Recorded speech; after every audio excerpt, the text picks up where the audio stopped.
उहाँहरूको लागि पूर्व राजा हुन सक्छ हैन, तर राजा त पूर्व राजा होइन नि। राजा त अहिले कुन राजा छ? सिरपेच लाएर प्रचण्डजी पनि आउनु भएको छैन, केपीजीले पनि सिरपेच लाउन सक्नु भएन, शेरबहादुरजी प्रधानमन्त्री हुनुहुन्छ उहाँको पनि सिरपेच लाउने हैसियत होइन भने राजा त राजापछि राजै आएको छैन। जसले पूर्व राजा भन्छ यो त गलत हो। राजा त स्वयं राजा नै भइबक्सिन्छ।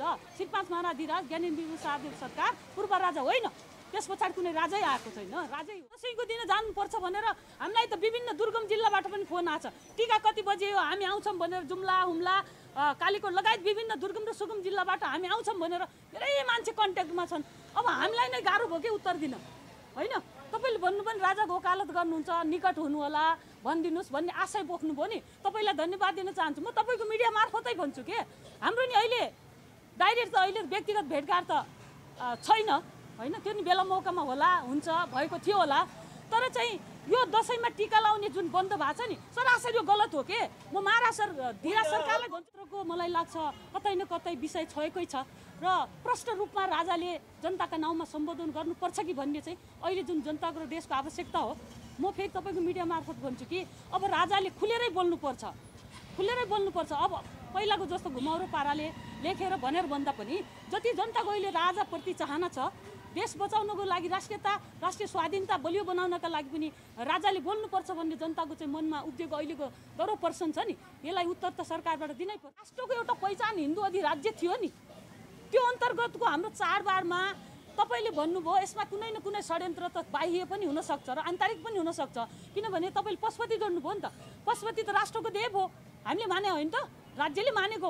अनि राष्ट्रको देवको चाहिँ एउटा चाहिँ त्यो पर्वमा महाराधिरा सरकारको एउटा राज परिवारको सवारी हुन्थ्यो, यो रोक्ने काम कसले गर्यो भने हामी यसमा सशङ्कित छौँ के।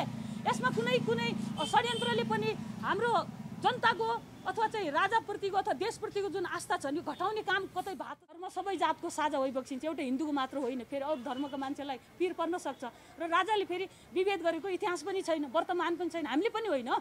तर अहिलेको चाडपर्वको जुन हाम्रो परम्परा संस्कार तोडियो नि, जसरी कुमारीमा सरकार सवारी भयो त्यसै गरी यो शक्तिपीठहरूमा पनि सवारी हुनुपर्छ। म तपाईँको मिडिया मार्फत महाराधिरा सरकारलाई यो नेपाली जनताको तर्फबाट बिन्ती चढाउन चाहन्छु कि जसले जे भने तापनि केपीजीको 6000 मान्छे भेला गर्दा कोरोना सर्दैन।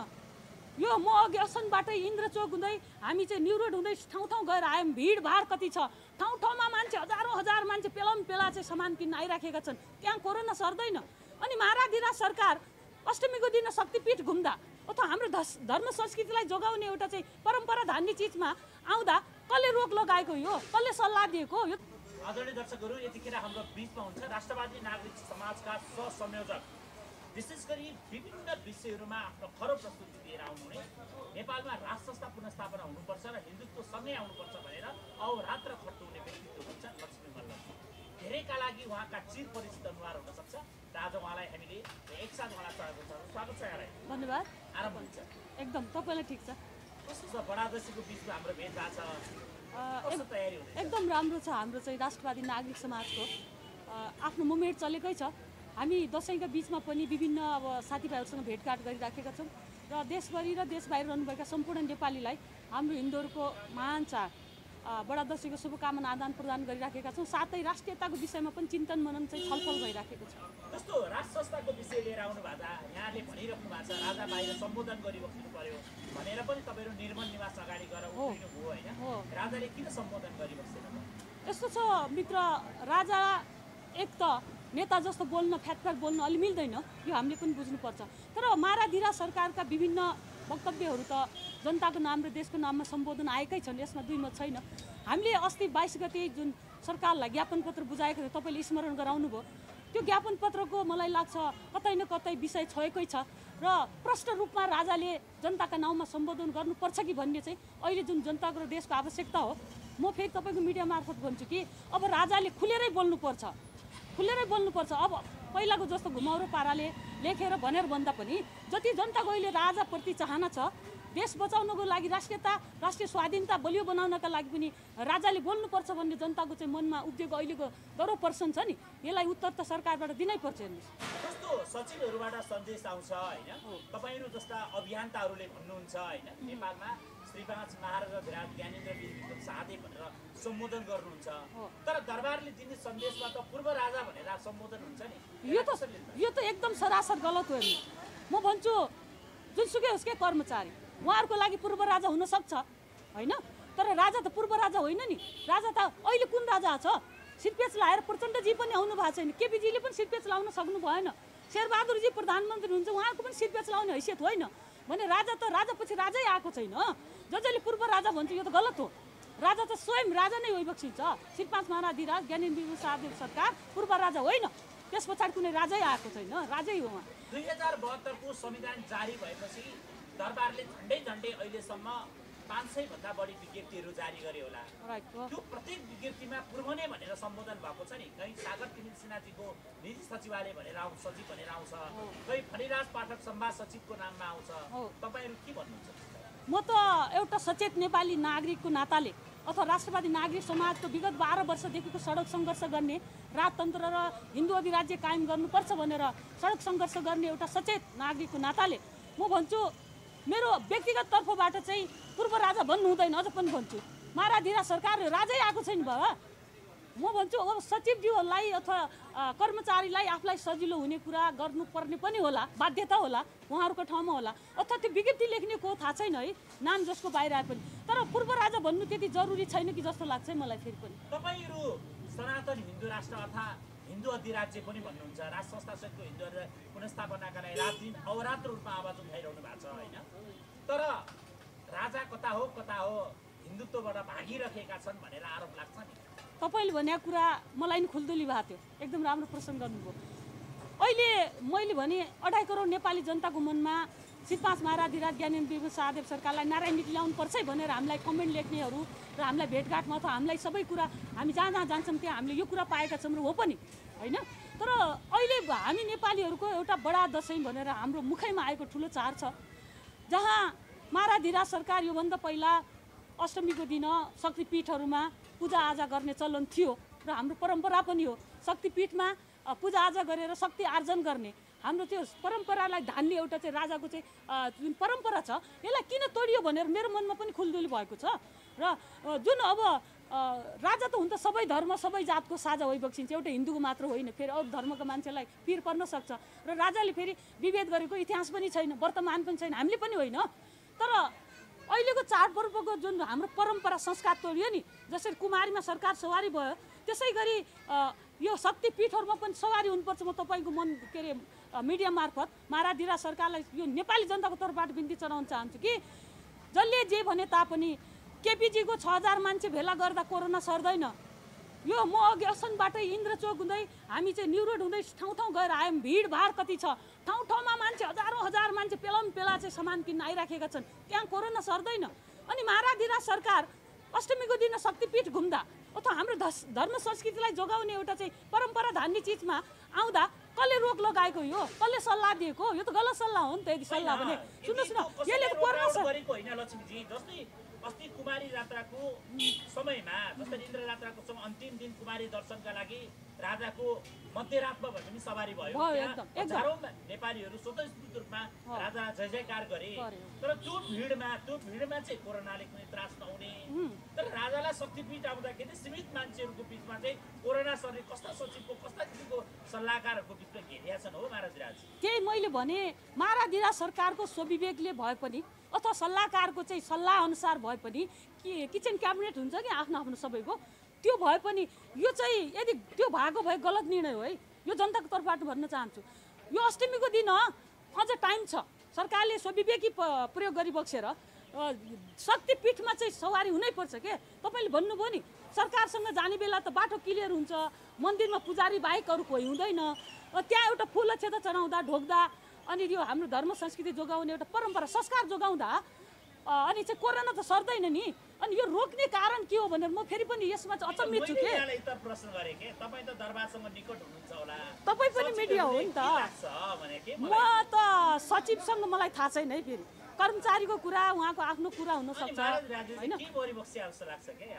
महाराज धिराज सर चाहिँ मैले अघि नै भने त्यहाँ चाहिँ अब किचन क्याबिनेटको केही कुरा भए तापनि अथवा सल्लाहकारको केही कुरा भए पनि अथवा कर्मचारीकै भए पनि हामीलाई थाहा छैन नि। जसले जे भने पनि सरकारको स्वविवेकैले भए पनि अब जनतालाई यत्रो भिडभाडमा गएर अब किन चाहिँ आँखाको के अरे मान्छेको मनको तितो हुनु भन्ने लागेको यदि छ भने होइन है सरकार यो। मैले अघि नै जोडेँ नि, अब महाधिवेशन हुँदैछ, विभिन्न दलका मङ्सिर पुसतिर सबैको लड्को छ त, त्यसमा चाहिँ कोरोना सर्न नहुने सर्दैन। मन्दिर आउँदा किन सर्यो भने सुन्नुहोस् न, पोहोर साल पनि सर्ने रे, अहिले पनि सर्ने टीका लगाउन के हो। एउटा राजा र प्रजाबीचको वर्षमा मिलन बिन्दु हो त्यो, अभिभावकलाई भेट्ने अवसर पनि थियो के हो। त्यो गर्दा राजाबाट टीका लगाइबक्सिन्थ्यो के एकदम त्यो लाउनको लागि टाढा टाढादेखि मान्छे आउँछन्। निर्मल निवासको ढोकामा ढोक्थे, बिहान उज्यालो नहुँदै आएर बस्थे, साँझ लगभग 7-8 बजीसम्म पुग्थे के त्यो दूरीलाई पनि कायम गर्ने प्रयास हुँदैछ नि त। टीका पनि नलगाइदिने होइन हो। नेपालमा महाराज धिराज सरकार तपाईँहरू चाहिँ आउनुपर्छ भन्ने हुन्छ, कतै महाराज धिराज चाहिँ हिन्दुत्वको विरुद्धमा हो कि के हो? होइन, यो चाहिँ कताबी होइन है, हिन्दुत्वको अथवा कुनै धर्म संस्कृति कुनै चिजको विरुद्धमा सरकार त होइन। तर चाहिँ यो अष्टमीको दिन घुम्न बन्द गर्ने र टीका लाउन चाहिँ हुँदैन है।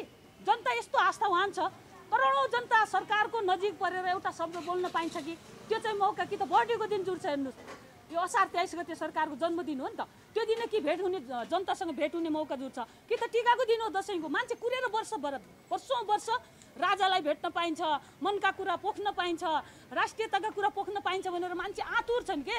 अनि यो दसैँको दिन जानुपर्छ भनेर हामीलाई त विभिन्न दुर्गम जिल्लाबाट पनि फोन आछ, टीका कति बजे हो हामी आउँछौँ भनेर। जुम्ला, हुम्ला, कालीकोट लगायत विभिन्न दुर्गम र सुगम जिल्लाबाट हामी आउँछौँ भनेर धेरै मान्छे कन्ट्याक्टमा छन्। अब हामीलाई नै गाह्रो भयो कि उत्तर दिन होइन। तपाईँले भन्नु पनि राजाको वकालत गर्नुहुन्छ, निकट हुनु होला भनिदिनुहोस् भन्ने आशय बोक्नुभयो नि, तपाईँलाई धन्यवाद दिन चाहन्छु। म तपाईँको मिडिया मार्फतै भन्छु के, हाम्रो नि अहिले डाइरेक्ट त अहिले व्यक्तिगत भेटघाट त छैन होइन, त्यो नि बेला मौकामा होला, हुन्छ, भएको थियो होला। तर चाहिँ यो दसैँमा टीका लाउने जुन बन्द भएको छ नि सरासर यो गलत हो के। म धिराज सरकारलाई भन्छु के, जब यो धेरै वर्ष विगत केही यता वर्षमा घटनाक्रम त्यतैतिर मोडिँदैछ क्या, महाशिवरात्रिको पर्व आउँछ, राजाको सवारी पशुपति हुँदैन, अनि हरितालिका तीज आउँछ, राजपरिवारका सदस्य सरकारको सवारी त्यहाँ हुँदैन, उहाँहरू काठमाडौँ बाहिरै बस्न रमाउनुहुन्छ होइन। अनि धर्म धर्म धर्म राजा भन्नुहुन्छ सँगै होइन, किन यो दुविधा होइन? यो चाहिँ मैले अघि नै के भने राजालाई त हाम्रो जुनसुकै जस्तो काश्मीरी र यो जामे मस्जिदमा पनि राजाहरूको सवारी हुन्छ। धर्ममा विभेद राजाबाट हुँदैन, फेरि क्लियर म चाहिँ गर्छु यसमा। अथवा चाहिँ गुम्बामा हुन्छ, चर्चमा हुन्छ, सबैको साझा सबै धर्म छ। तर हाम्रो राष्ट्रको एउटा पहिचान हिन्दू अधिराज्य थियो नि, त्यो अन्तर्गतको हाम्रो चाडबाडमा तपाईँले भन्नुभयो यसमा कुनै न कुनै षड्यन्त्र त बाह्य पनि हुनसक्छ र आन्तरिक पनि हुनसक्छ। किनभने तपाईँले पशुपति जोड्नुभयो नि त, पशुपति त राष्ट्रको देव हो, हामीले माने होइन त, राज्यले मानेको। अनि राष्ट्रको देवको चाहिँ एउटा चाहिँ त्यो पर्वमा महाराज धिराज सरकारको एउटा राजपरिवारको सवारी हुन्थ्यो, यो रोक्ने काम कसले गर्यो भने हामी यसमा सशङ्कित छौँ के। यसमा कुनै षड्यन्त्रले पनि हाम्रो जनताको अथवा चाहिँ राजाप्रतिको अथवा देशप्रतिको जुन आस्था छ नि घटाउने काम कतै भएको छैन। 21औं शताब्दीको राजा हुन खोज्या हुन् कि अथवा यहाँनिर अरू कुरा पनि छ के। सुन्नुहोस् न, महाराज धिराज सरकारले हजुरहरूले भनेकै भाषा मैले सापटी लिएर भने जसरी नवयुवराज धिराज सरकारको जब छ हिदेन्द्र वीरविक्रम शाहको अमेरिकाको पढाइ होइन, नेपालमा उच्चतम शिक्षाको लागि विदेशी विद्यार्थीहरू नेपालमा हजारौँ विद्यार्थी आएर पढिरहेका छन् होइन। जसरी टाईलाई इसाईको प्रतीक मानिन्छ होइन, अहिले राजाले चाहिँ टोपी नलगाएको टाई सुटका कुराहरू पनि देखेका छन्, फोटो देखेका छौँ होइन। हाम्रै धर्म संस्कृतिका कुराहरू गर्छौँ, जसो राजकुमारीहरू टिकटकमा आएर हाम्रो त बिहे गर्ने पालो भयो भनेर नाचेका टिकटकहरू बाहिर सार्वजनिक हुन थालिरहेछन्। अब त्यसभन्दा बाहेक पनि अरू कुरामा पनि जसरी राजपरिवारको एउटा जिम्मेवार नेपाली जनताको ढुकढुकिरहेकै युवराजी सरकारको आफ्नो जन्मदिनको दिनमा केक काटेर पश्चिमा संस्कृतिलाई प्रभाव हुँदैछ, कतै त्यो प्रभाव नारायणजीभित्र अथवा निर्मल निवासमा जम्न खोजेको हो? यस्तो छ, टाई त मलाई लाग्छ महाराज धिराज सरकारले आफ्नो गद्दी आसीन हुँदा लाइबक्सेको छैन। उहाँको चाहिँ राष्ट्रिय पोसाकै छ। औपचारिक कार्यक्रममा जहाँ जान भ्रमण हुन्छ उहाँ त सरकारहरूका सबै परिवारको क्या कि अब त्यो नातिनी सरकारहरू कि जुनसुकैको पनि आफ्नो आफ्नो चाहिँ औपचारिक ड्रेस छ। व्यक्तिगत जीवन मान्छेकोमा कोट्याउन म चाहदिनँ, तर चाहिँ तपाईँले भने जस्तै यस्तो साझा संस्थाका प्रतीकहरूले कतै राष्ट्रियता झल्किने कुरा गर्दा झन् राम्रै हुन्छ कि मेरो पनि यो सोच त हो, तर जनताको पनि सोच हुनसक्छ। जहाँसम्म तपाईँले भन्नु हृदय सरकारको चाहिँ अमेरिका पढाइ सिप सिक्न कुनै गलत हुँदैन जस्तो लाग्छ है मेरो होइन, तर्फबाट। हामी सुन्नुहोस् न, राष्ट्रियताका कुरा राष्ट्रियता गर्छौँ हो, के? सुन्नुहोस् न, जस्तै हेर्नुहोस् त, यहाँ त्यहाँबाट मैले राम्रो यहाँलाई सिप जोड्न- सिकेर नेपाललाई राम्रो बनाउनु त राम्रै हो नि, कसरी होइन? हामीका जर्सी पढाइमा गाईको चाहिँ विभेद कुरा गर्न मिल्दैन। बङ्गुरलाई क्रस गरिएको भनेर भन्छौँ के हामी जर्सी गाईलाई के? हो हो अनि अमेरिकामा गएर गाईका प्रतीकलाई लिएर गाईकै कुराहरू गरेर अनि ती धर्मका धर्मात्मा राजा भन्न मिल्छ भने? यस त्यही भने फेरि मैले भने कि राजा सबैका साझा हुन्, तर देशको पहिचान हिन्दू अधिराज्य हो क्या नेपाल, होइन? अमेरिका गएर हिन्दू अधिराज्य आउँछ। होइन भने पढ्न त जहाँ गए पनि एउटा शिक्षा लिने हो नि त, शिक्षा आर्जन गरेर। शास्त्रले सुन्नुहोस् न, भन्छ, राजा हाम्रो शास्त्रले भन्छ वेदमा निपुण हुनुपर्छ राजा, वेद अहिले छैन। शास्त्र हुनुपर्छ, एउटा गुरु राख्नुपर्छ। ठिक हाम्रो हो। शास्त्रले भन्छ के गुरु त्यो त- राजाको छोरा त्यसरी राजा कसरी शास्त्र सम्मत हुन्छ के? तपाईँले भनेको कुरा त केही धेरै 100% ठिकै भन्नु पर्ला, तर चाहिँ जुन संस्कार हाम्रो जुन उ छ नि पहिलाको शिक्षा अनिवार्य यो संस्कृति चाहिँ शिक्षा थियो, वेद चाहिँ अध्ययन गर्नु पर्थ्यो। दरबारमा विभिन्न किसिमका विभिन्न भाषाका चाहिँ गुरु त राखेकै हुन्छ क्या मित्र, त्यो अहिले पनि हामीलाई थाहा छ। हृदयेन्द्र सरकारलाई सबै विद्या परिपूरक गर्ने गुरुहरू छन् अहिले पनि। उहाँलाई अमेरिका पठाउनु भएको छ सबले। होइन, अमेरिकाको भाषा पनि अब ट्यालेन्ट भयो नेपाल चलाउन। अमेरिकाले नेपालको सपना देखेर नेपाल, भनेपछि सुन्नुहोस् MCC न, सँग जोडेर आउने भयो। होइन नेपालका नेतालाई अमेरिकाले चलाइराखेको छ भने राजाका चाहिँ राजा पनि सुन्नुहोस् न, त्यहीबाट चल्नु होइन राजाको सन्तान पनि त त्यहाँको गतिविधि, त्यहाँको संस्कार, त्यहाँको कल्चरहरू सिकेर अनि नेपालले मात्र कति गर्नु होइन?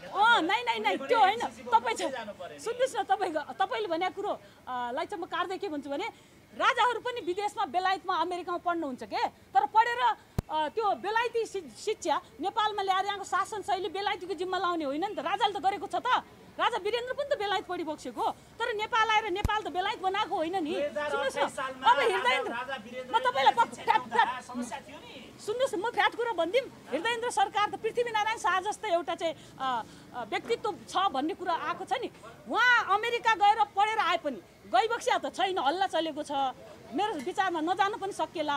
यदि गइबक्से पनि जस्तो बाराक ओबामा, जस्तो डोनाल्ड ट्रम्प जस्तो अहिलेका चाहिँ राष्ट्रपति हुनुहुन्छ नि, त्यहाँको मान्छेले नेपालको सपना देखेर यहाँका नेता नाचाइराखेको छ। हाम्रा युवराजहरू त्यहाँ गएर त्यहाँको सबै कुरा डिटेल अध्ययन गरेर नेपालमा कसैको चाहिँ गिद्धे नजर नलाग्ने शिक्षा पनि त आर्जन गरेर यहाँ आइबस्न सक्छ। राजा भनेको त्यस राष्ट्रियताको रूपमा जहाँ गए पनि राजाले राष्ट्रियता बेच्दैन के, पढ्न जालान्, घुम्न जालान्, एकदम विश्वास भएकै हो नि।